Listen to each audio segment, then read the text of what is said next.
Now let us see how to create a message box. So let us first see the output. So this is our what we have created. So suppose we are clicking on this.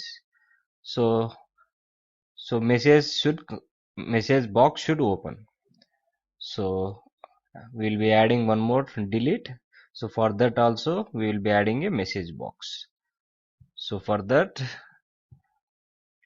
let us say here, so for save file we will be adding a message box. Command is equal to mbox. So what we are doing, we are calling this method. So we should have to define now this method. So go here, go here,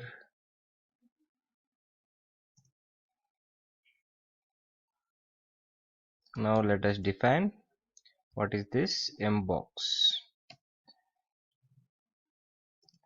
And now there is, we will be calling a message box dot. So if you're not sure, wait for a second, it is not showing. And then show info. Let us give the title is equal to save, and we can also give the message is equal to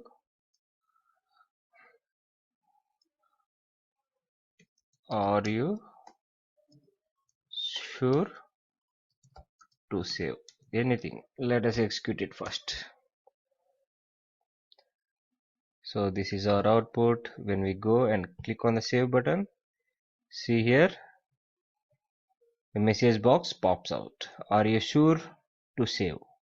If you click OK, we can write the additional functionality when we press OK. So now let us add one more, like delete quit button, so that we will be quitting from the screen. So let me copy this, press enter, add. Here we will be adding quit on the menu list, and command is equal to, let us say, mquit. Okay, fine. Now we should have to define the method def mquit.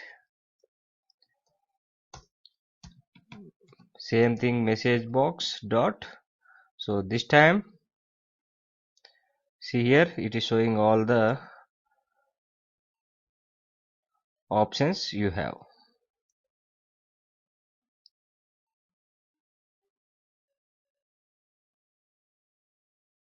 See, ask yes or no. Consider this one and give the title is equal to quit, and message is equal to are you sure to quit. Now first execute it, press F5. See here, quit button is added. When we are asking it, see, are you sure you want to quit? If you press no, nothing is happening. If you press yes also, nothing will happen for now, because we should have to write a small code there. So when we press yes, it should be closed. So for that we should have to write a small code. Let me close this.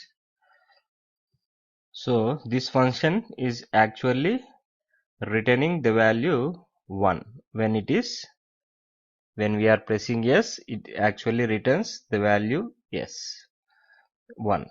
So for that we will be creating a variable and store the value 1 when pressed yes. So let us create like mess is equal to, so now when we press yes, the 1 will be stored in the mess.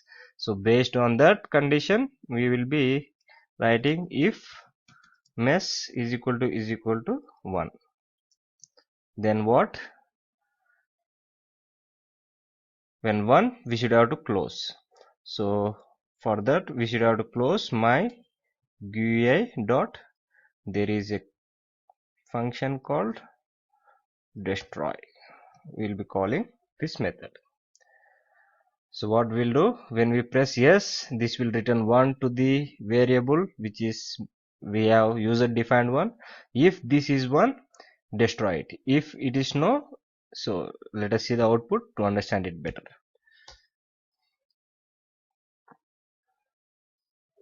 See, now go to the file, save. Okay, we should have to press on the quit button. Are you sure you to quit? If you press no, nothing should happen. And if you press yes, see here, the window is closed. Hope you understood. Keep practicing. Meet you in the next video with the another topic.